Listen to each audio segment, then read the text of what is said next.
नमस्कार दोस्तों। आज की कहानी के अंत में शायद आपको बहुत कुछ सीखने को मिलेगा। तो चलिए कहानी की शुरुआत करते हैं। एक बार दत्तात्रेय ऋषि किसी जंगल में जा रहे थे। अचानक बहुत तेज हवा चली और एक विशाल पीपल का पेड़ उनके सामने टूटकर गिर गया। उस पेड़ में एक कोटर सी थी। कोटर इतनी मोटी कि एक हाथी तक निकल जाए। वो अभी उसे देख ही रहे थे कि अचानक उन्हें एक झटका लगा और उनका पैर फिसल गया। ऋषि अंदर गिरते चले गए। जब उठे तो जहाँ पैर पड़े कुछ महसूस नहीं हुआ। आश्चर्य की बात है, यह कोई और ही आयाम था। यहाँ पेड़ पौधे नहीं थे, जमीन भी नहीं थी, हवा में चल रहे थे उनके पैर। दूर दूर तक कोई नज़र नहीं आ रहा था। चलते चलते काफ़ी समय बीत जाने पर उन्हें एक पानी का सरोवर सा दिखाई दिया।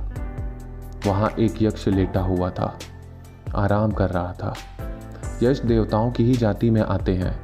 उनके पास कई शक्तियाँ होती हैं और ये काफ़ी मित्रवत होते हैं। उन्हें लगा किसी खजाने की रखवाली कर रहा था शायद वो।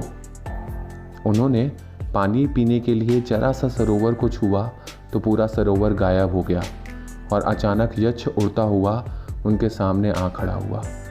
उससे पूछे जाने पर पता लगा कि किसी श्राप की वजह से यक्ष एक आयाम में फंसा हुआ है और अपने लोक नहीं जा पा रहा।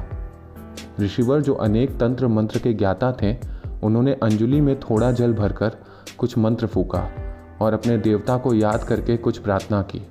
फिर उन्होंने वह जल उसके मस्तक से लगाकर कहा, हम तुम्हें मुक्त करते हैं, लेकिन इसके बाद फिर कभी किसी तांत्रिक के आवाहन करने पर तुम किसी लोक में नहीं जाओगे।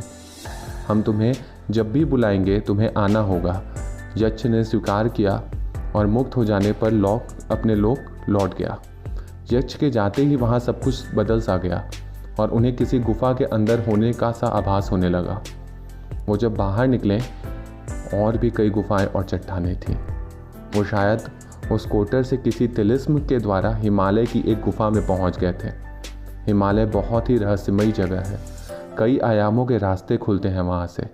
हमारे आसपास ऐसी कई दुनिया और आयाम हैं, पर हम अपनी ज़िंदगी में कमाने खाने में ऐसे फंसे हैं कि कुछ भी जान नहीं पाएंगे। हमारे वेदों में, ग्रंथों में कई ऐसी विद्याएं हैं जो यदि हम जान लें तो सारे दुख, कष्ट, समस्याएं आसानी से ख़त्म हो जाएंगी, लेकिन हम प्रयत्न ही नहीं करते हैं।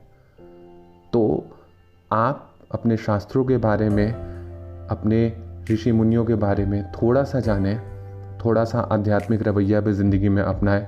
शायद उसमें बहुत कुछ आपके लिए छुपा हो। इसी के साथ अगर आपको ये वीडियो अच्छा लगे तो ज़्यादा से ज़्यादा लोगों तक शेयर करें इस वीडियो को और चैनल को सब्सक्राइब कर लें।